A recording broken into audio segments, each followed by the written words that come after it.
Welcome back to quick and delicious cuisine. और सबसे पहले सबको ज़िलहज का चाँद मुबारक।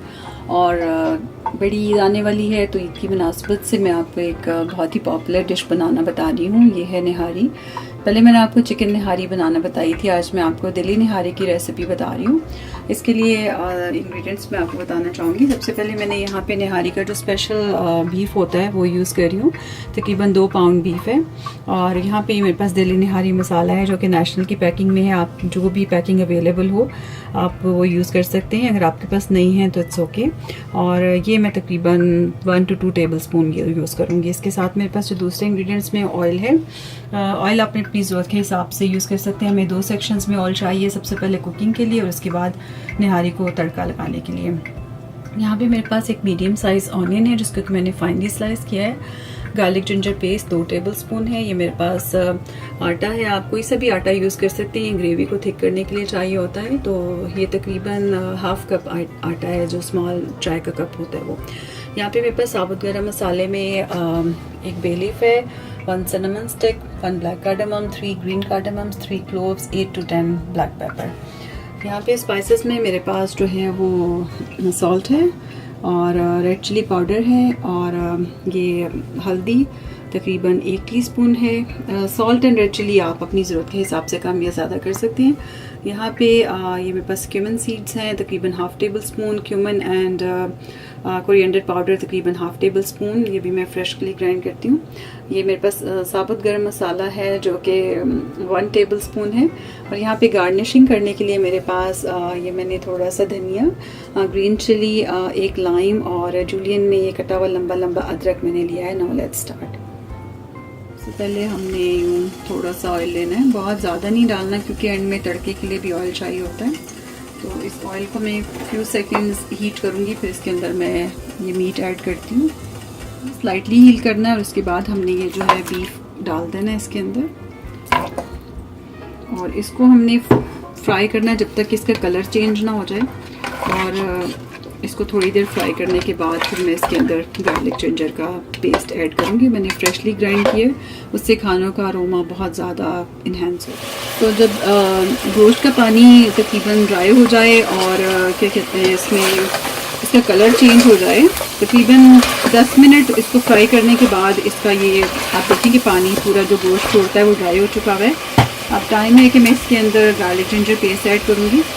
ये डाल के भी हमने इसको तकरीबन 5 मिनट फिर फ्राई करना, फिर इसके अंदर बाकी के स्पाइसेस मैं आपको बताती हूँ ऐड करने का। तो अब इसके अंदर जो है गार्लिक जिंजर पेस्ट का बड़ा अच्छी सी स्मेल आ रही है। और अब मैंने इसके अंदर सारे स्पाइसेस ऐड करने हैं।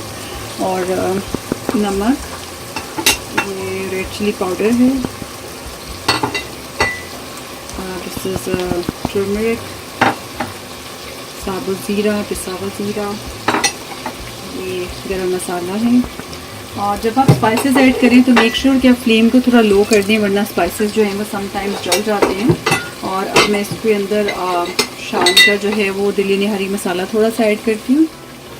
अब ये तकरीबन 1 टेबल स्पून मैंने इसमें ऐड कर दिया है। मैं इन सारे स्पाइसेस को यूँ खिलाऊँगी और इसके अंदर फ्यू ड्रॉप्स वाटर हमने ऐड करके इसको कुछ मिनट्स के लिए कवर कर देना है ताकि स्पाइसेस का अरोमा इसके अंदर अच्छी तरह चला जाए। बिल्कुल वेरी लेस वाटर आपने इसके अंदर डालना है, इसे हल्का सा। I'll just leave it for a few minutes then I'll show। सकते हैं कि ये सारे मसाले मैंने इसके अंदर डाल के इसको थोड़ी देर कवर किया था।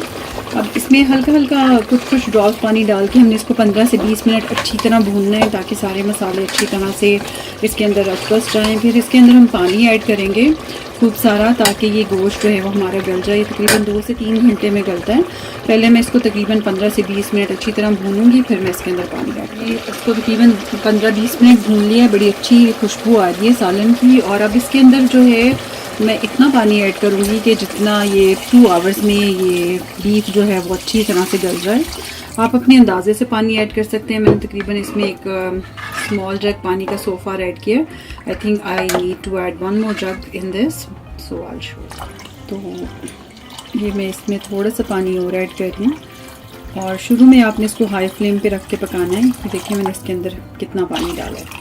सो इतना पानी इनफ है। अब पानी अगर कम हो जाएगा तो हम और भी डाल सकते हैं, दैट्स नॉट अ प्रॉब्लम। अभी देखिए इसमें खासा पानी है और इसको जो है मैं पहले हाई फ्लेम पे रखूँगी। जब इसके अंदर बॉयल आएगा तो इसको फ्लेम को जो है वो मैं मीडियम टू लो पे कर दूँगी और फिर ये मीडियम फ्लेम के ऊपर पकता रहेगा। तकरीबन 2 आवर्स में जो है वो बीफ गल जाता है और फिर इसके बाद जो है मैं इसको आपको इसका नेक्स्ट स्टेप बताऊँगी। तो हमारा सालन तकरीबन उस तरफ रेडी हो चुका हुआ है। अब इसका नेक्स्ट स्टेप ये है कि जो मैंने आटा लिया था, मैं बताती हूँ कि इसका सेमी सॉलिड लिक्विड कैसे बनाना है। ये आपने एक फोर्क ले लेना है और थोड़ा थोड़ा पानी इसके अंदर यूँ ऐड करते जाना है। इसको आपने यूँ ऐसे हिलाते जाना है और इसका जो है वो एक सेमी सॉलिड सा लिक्विड बन जाएगा। फिर इसको जो है हमने सालन का फ्लेम लो करके तो उसमें ऐड करना है। देख सकते हैं कि इसका टेक्सचर यूँ होना चाहिए। ये सेमी सॉलिड सा है या सेमी लिक्विड सा है, ये ना तो बहुत सॉलिड है ना बहुत लिक्विड है। मैं आपको इसको निहारी में ऐड करके दिखा। अब ये मीट हमारा टेंडर हो चुका है और आप ये देख सकते हैं कि ये इसके अंदर सूप भी है, ये मतलब गोश्त भी गल चुका हुआ है। अब जब इसके अंदर मैं ये डालूँगी आटा तो ये इसका जो ग्रेवी है इसकी थिक हो जाएगी। ये इसको फ्लेम को मैंने हाई कर दिया ताकि इसके वो जो है वो इसके अंदर कोई गुठलियाँ वगैरह ना बने, लम्स ना बने। तो जब हमने इसको डालना है तो साथ साथ स्पून चलाते रहना है और ये थोड़ी देर में ही ये थिक हो जाती है ग्रेवी। फिर नेक्स्ट स्टेप जो है वो उसको तड़का लगाने का है। I show you. तो सूप देखिए थिक हो चुका हुआ है और अब टाइम है कि हम इसको जो है निहारी को तड़का लगाएं और इसकी कंसिस्टेंसी बहुत अच्छी है। So it should be like this. Now I will just do tadka and show you. So तड़के के लिए मैंने ऑयल डाला पैन में। अब मैं इसके अंदर जो है ये ऑनियंस डाल दूँगी। ये जब गोल्डन ब्राउन होंगे तो हम इसको निहारी के ऊपर पोर कर देंगे। So I wait until it gets golden brown.